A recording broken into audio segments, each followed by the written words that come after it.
Hello and welcome back to JCS Historic Podcast, where we teach you to become the historians we are today. I'm Sam Pfeiffer. I'm Caden Wheeler. And I'm Josh Kirkhoff. Today, we will be discussing one of our favorite topics to inform people about, and that is Executive Order 9066 and the U.S. internment camps. In this couple-minute podcast, we will discuss some background information about the Executive Order and its impact on the Japanese Americans. Thanks, Sam. Good morning, all. This order took place after the bombing of Pearl Harbor. The attack was on December 7th, 1941. The United States was out of the war, and Japan brought us in when they crossed the Pacific Ocean and bombed Pearl Harbor. The Americans feared for their lives and thought there were Japanese spies integrated into society, and that was the main reason why these internment camps took place. Wonderful, guys. Let's now jump into Executive Order 9066, which we found for our primary source. Caden, tell us what you got. If you insist. This order was put into effect under the presidency of FDR, formerly known as Franklin Delano Roosevelt, who was the 32nd president of the United States. While he was president, he got us through two of the greatest crises of the 20th century, the Great Depression and World War II. FDR was also physically impaired when he was diagnosed with polio. Yeah, President FDR signed Executive Order 9066 on February 19th, 1942, in order to protect Americans against espionage and sabotage. The order authorized the Secretary of War and military commanders to designate military areas for the control of alien enemies living on the West Coast. He told them to do whatever they thought was necessary and to take care of everyone as well as their accommodations they would need. This ultimately ended up hurting many Japanese Americans by putting them in camps on the West Coast for over 3 years. They were stripped of their civil liberties and lost all their assets. They were forced to live in cramped conditions just because of how they looked. People of Japanese descent, which included U.S. citizens, were stripped from their houses, family, and any other of their beloved belongings. But why did FDR sign this into order?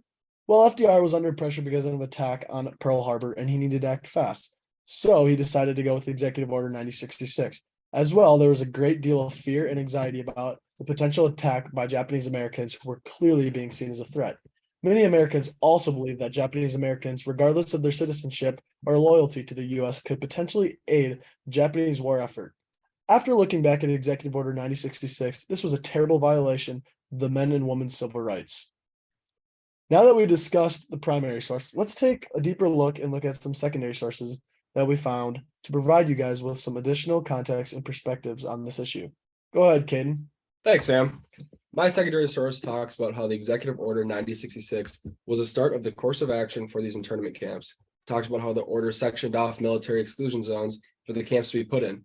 It also shows what happened after Executive Order 9066 with a follow-up order 9102 to be able to make the infrastructure of this size happen. Such as how they used lots of classic sites that were used and turned into control centers and relocation centers around the western half of the United States. These classic sites were everyday buildings and had the ability to be turned into these centers specifically for the use of relocating Japanese Americans into internment camps, and then were later turned back into what they were previously used as. Yeah, so although there were many people in favor of the executive order, there were also people willing to take a stand.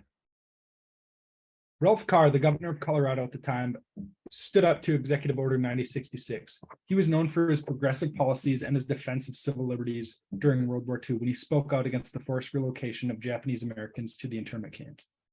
Many Americans wanted to blame Japanese people for Pearl Harbor, but not Ralph. Ralph was the only governor who said he would willingly accept Japanese Americans into his state, thereby taking a stand for the rights during this time period. His actions enabled many Japanese Americans to avoid the internment camps, and his voice and position helped bring an end to the camps themselves. Awesome. In the article I found, the authors talking about historic events that had to do with Toyo Sugimoto, who was a famous Japanese American poet and librarian. The author talks about Toyo and her life from the incarceration at the Japanese internment camps to what it is like afterwards and how her son was killed from the harsh conditions. She and her family were located in Topaz, Utah during the time of World War II. Toyo's son Kei died at age 16 after he developed a chronic respiratory problem while incarcerated at a young age in these internment camps.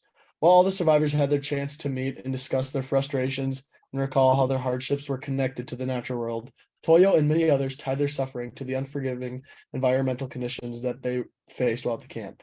Things like oppressive heats, frigid winters, and choking dust storms were just some of the things these people had to face. Those are some good views to tie in all the information about Executive Order 9066 and some of the effects afterwards.